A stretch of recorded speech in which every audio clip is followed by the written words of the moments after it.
अस्सलामुअलैकुम दोस्तों हमारे YouTube चैनल ऑफिशियल कैफे में मैं आप सभी लोगों का दिल से खैर मकदम करता हूं। उम्मीद है कि आप लोग खैरियत से होंगे और मेरी पिछली वीडियो आपने जरूर देखी होगी। तो दोस्तों आज की वीडियो उन लोगों के लिए है जो मतलूबा जमाअत साबिया में दाखिला के ख्वाहिशमंद है जामियात रज़ा बरेली शरीफ में। तो ये वीडियो उनके लिए है, उनके लिए पर्चा जैसा कि आप मेरे स्क्रीन पर दिख रहा होगा। तो पर्चा बताने से पहले मैं आप लोगों से गुजारिश करता हूं कि मेरी वीडियो को लाइक शेयर कमेंट जरूर करना और दोस्तों तक जरूर शेयर करना है ताकि जो लोग दाखिला के ख्वाहिशमंद है उनका फायदा हो सके और आपको सवाब मिल सके। तो दोस्तों ये है जमाअत साबिया का टेस्ट पर्चा। 2 घंटा का वक्त मिलता है। हर पर्चे की तरह इस पर्चे में भी 80 नंबर का है। 80 नंबर का पर्चा होता है। आपको इस हदीस का पूरा तर्जुमा करना है और इस तशरीह भी करनी है।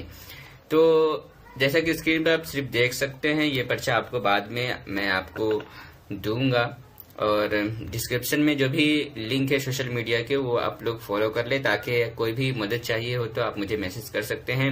प्लस इसके साथ कोई भी ऐलान या किसी मदरसे का ऐलान निकलता है तो मैं ज्यादातर सोशल मीडिया पे शेयर करता हूं ताकि आप लोगों को पता चल सके, क्योंकि हर वक्त मुझे हर वक्त वीडियो नहीं बना सकता हूं, इसलिए मैं सोशल मीडिया पे मैं इत्तला कर देता हूं लोगों को ताकि उनको फायदा हो सके और इस चीज को जान सके। तो ये है, तो वीडियो को पॉज कर लीजिए आप और जो पर्चा है उसको आप पढ़ लीजिए ताकि आपको हर सवाल समझ में आ सके। लेकिन बदकिस्मती से ये सिर्फ मेरे पास एक ही पर्चा है, तो आप पहले इस पर्चे को थोड़ा ध्यान से देखें तो आपको पैटर्न समझ में आ जाएगा, लेकिन पैटर्न हमेशा सेम रहता है। ठीक है, तो इंग्लिश की बात करते हैं। यहाँ पे इंग्लिश में थोड़ा सा आपको मेहनत करना चाहिए।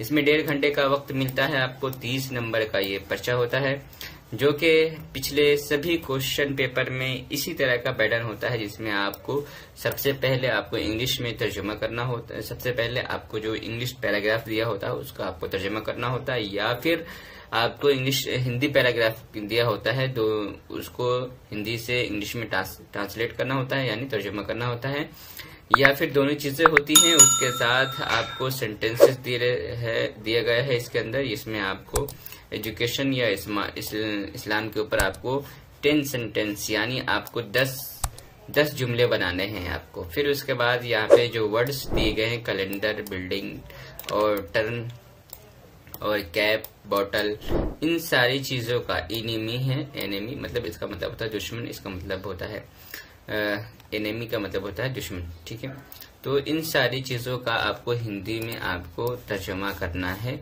ठीक है, यहाँ पे देख सकते हैं तर्जुमा करना है। अच्छा, इसका आपको पुरलर, ये चीज ध्यान रखें, ये पुरलर है मतलब आपको जमा है। ये सिंगल है और ये पुरलर है। सिंगुलर ये है पुरलर, यानी इसको वाहिद कहेंगे, इसको जमा कहेंगे। तो इस तरह आपको बनाना पड़ता है। फिर इसके बाद ये वर्ड्स जो दिए गए हैं ऑफिस, अमोंग, इंट्रोडक्शन और सिंपल, फॉर्मूला और ओमेन, तो इन सारे वर्ड्स को आपको हिंदी में ट्रांसलेट करना है और यहाँ पे हिंदी में लिखा गया है, इनको आपको इंग्लिश में ट्रांसलेट करना है, मतलब तर्जुमा करना है इन वर्ड्स का।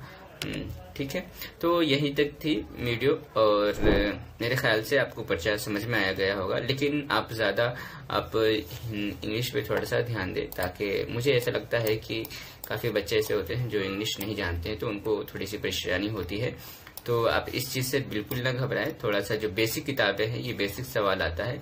हाँ, हालांकि जो पढ़ाया जाता है जामियात रज़ा में तो काफी हाई लेवल की इंग्लिश होती है, तो अगर उससे क्वेश्चन बनाया जाए तो फिर काफी मुश्किल हो जाएगा, इसलिए बेसिक क्वेश्चन बनाया जाता है ताकि आपको परखा जा सके कि आपको इंग्लिश वाकई में आती है या नहीं। तो उम्मीद है कि आप लोग समझ गए होंगे।